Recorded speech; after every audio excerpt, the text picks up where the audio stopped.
Hi, Suzy. Hi, Joe. Thank you for helping me with my project. My pleasure. It's my pleasure. You know, everybody else that has been a show in Beverly Shores at the depot has had somebody interview them, meaning me, Right. to ask them questions about their work and how they got into this and what makes them tick. But you can't interview yourself. Well, it's a little hard. You could, though, if you wanted, but it's easier when you have somebody to do it for you. It's much more fun. I'll try not to be too controlling. Okay. Because you are the master interviewer. I'm the fill-in. I'm the fill-in host just for today. No. Yeah, right. We have fun together. We do. We do. So this is my good friend, Joe Markovich from JCMA, who has agreed to interview me for the exhibit that I'm going to be offering in October at the depot. It's pretty exciting. In the heart of the park. Very exciting. Yes. Yay.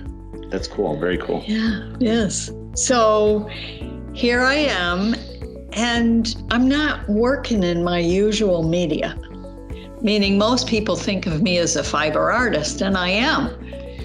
But, you know, along the way, I'm what somebody the other day said, you're just a multi-passionate person. I would agree.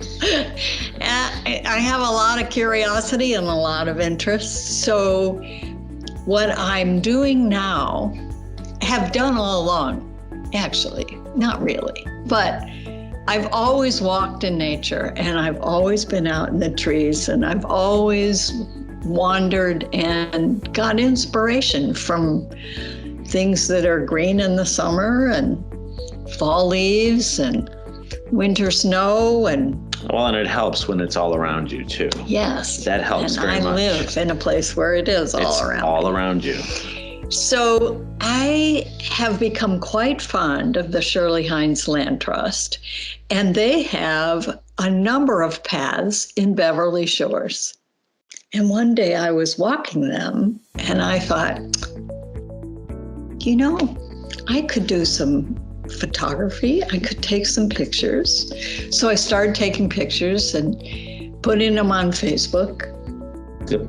And everybody loved them. And I'd hear from all kinds of people, which is always fun. And then I thought maybe I could write some haiku poetry, if I remember how to do this. The first image in the book is this one. And the little booklet is called Bathing in a Winter Forest. Don't get ahead. Oh, okay. There we go. So Bathing in the Winter Forest starts with a one-line poem, Come, Enter the Forest with Me. And then below it is a haiku poem that I wrote.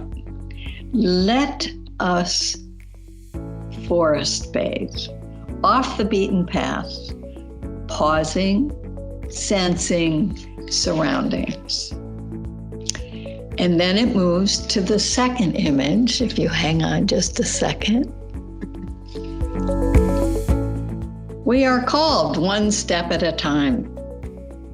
And then the haiku, one step at a time, slow, not fast, no pace, just ease, witnessing magic. That's the nice. Winter. That's and then to witness the forest, quiet, still silence, being inside and outside. Together, we are one. And then finally, it ends with how happy can we be today? So those are my images. And that's not all of them. I used to have a shirt and it had a haiku on it. Oh, yeah? It did, but it didn't make sense because of the 575, and it said haikus are easy, but sometimes they don't make sense. Refrigerator. And that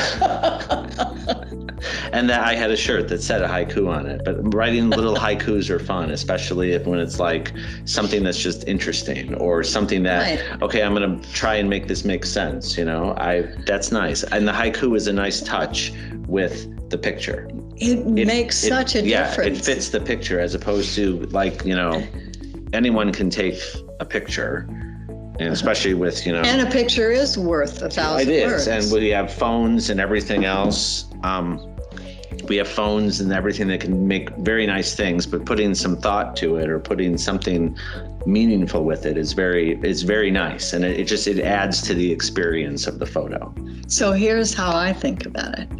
When you go on a vacation and you take a picture, it does bring back memories.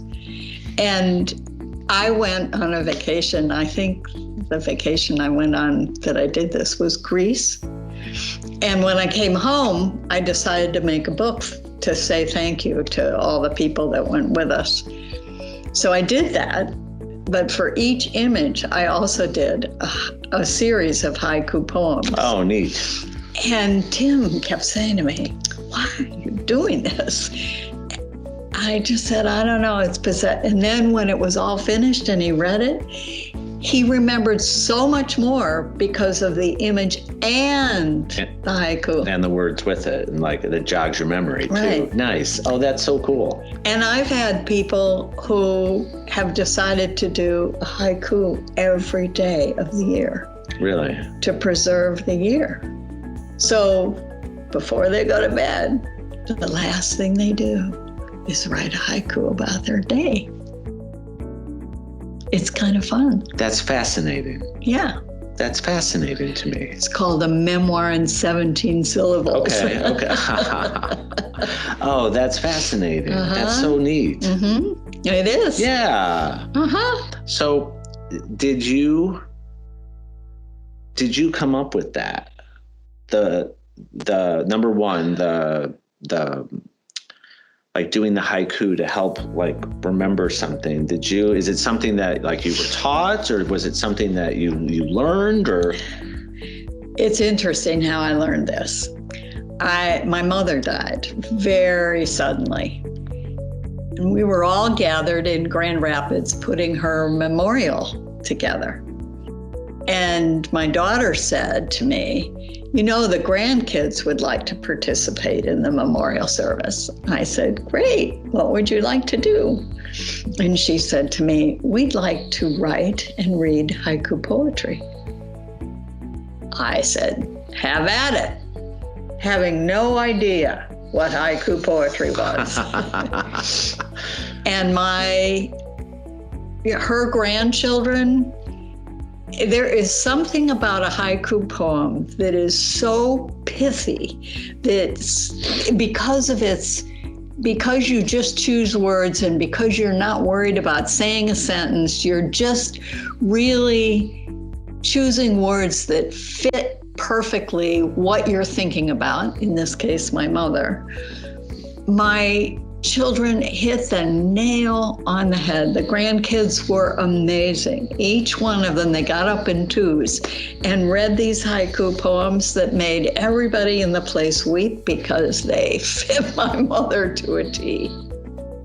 So that's where I learned about haiku poems. Okay. And I don't know, they just grabbed me when I started walking through the forest. Neat. Oh, that's very neat. So I hope I'll see you in October on the second Friday at the depot. I'll be there. Oh, good. Thank you very much. See you soon.